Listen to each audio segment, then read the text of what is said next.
Donald Trump के एक बड़े फैसले ने युद्ध में तुर्की को उतरने के लिए मजबूर कर दिया है। ईरान को जिस रणनीति के साथ ट्रंप हराना चाहते हैं, अब उसमें तुर्की बहुत बड़ी रुकावट बन सकता है। युद्ध के 5वें दिन जब ईरान में नई लीडरशिप को लेकर कयास लगाए जा रहे हैं, तब इजरायल ने ऐलान कर दिया है कि जो भी सुप्रीम लीडर बनेगा वो मार दिया जाएगा।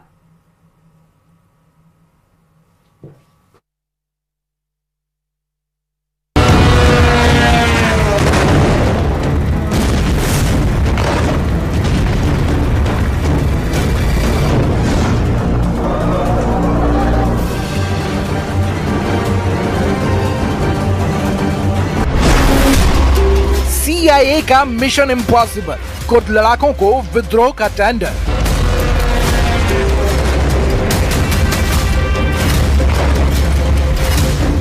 क्या CIA ने पूरे ईरान में माइन बम बिछा दिया है? ईरान में सबसे पहले विद्रोह का धमाका कहां हुआ?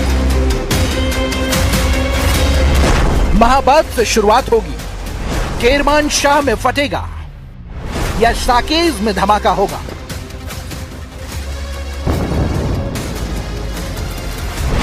ईरान में विद्रोह की साजिश, कुर्द करेंगे माइन ब्लास्ट।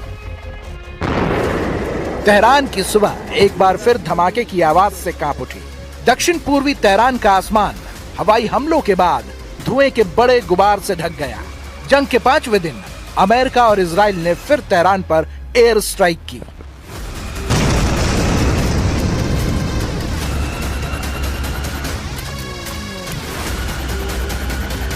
אנחנו נערכנו גם בהגנה היטב, אנחנו לא מופתעים משום אמל"ח חדש שמצוי בידי האיראנים, ואנחנו נמשיך לפעול ולהגן על אזרחי מדינת ישראל גם בהגנה וגם בהתקפה.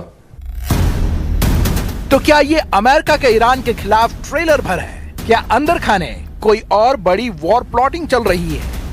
क्या अमेरिका की खुफिया एजेंसी CIA ईरान में विद्रोह की चिंगारी भड़काने की साजिश रच चुकी है? रिपोर्ट्स के मुताबिक ईरान के खिलाफ चल रही जंग में अब नया मोर्चा खुल सकता है।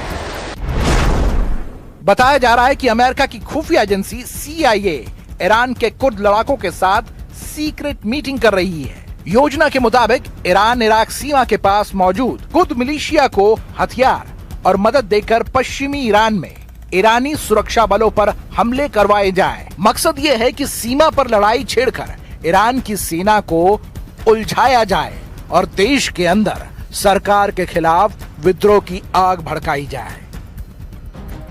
लेकिन सवाल ये है कि क्या वॉशिंगटन सिर्फ हवाई हमलों से ईरान को कमजोर करना चाहता है या फिर इसके पीछे कई मोर्चों वाली बड़ी रणनीति काम कर रही है? एक तरफ तेहरान पर लगातार एयर स्ट्राइक हो रही है, तो दूसरी तरफ ईरान की सीमाओं पर नए मोर्चे खोलने की तैयारी की चर्चा है। अगर खुद लड़ाके पश्चिमी ईरान में ईरानी सुरक्षा बलों को चुनौती देते हैं, तो तेहरान के लिए सबसे बड़ी मुश्किल बाहरी हमले नहीं, अंदर से उठने वाला विद्रोह बन सकता है। The people we had in mind are dead, so we had some in mind from that group that is dead, and now we have another group. They may be dead also, based on reports. So I guess you have a third wave coming in. Pretty soon we're not going to know anybody. Mahabad 1946 में कभी कुर्दों ने अपनी सरकार बनाने की कोशिश की थी, तो क्या महाबाद फिर बनेगा कुर्द विद्रोह का केंद्र? केरमानशाह इराक की सीमा के पास रणनीतिक तौर पर बेहद अहम शहर है, तो क्या केरमानशाह बनेगा ईरान की नई जंग का मोर्चा? साकेज, जहां से कई बार सरकार विरोधी आंदोलन की आग उठ चुकी है, 2022 में बड़े विरोध प्रदर्शन का केंद्र बना, तो क्या साकेज से फिर उठेगा विद्रोह का तूफान? और यही वो खतरा है जिससे निपटने के लिए अब ईरान को दोहरी लड़ाई लड़नी पड़ सकती है।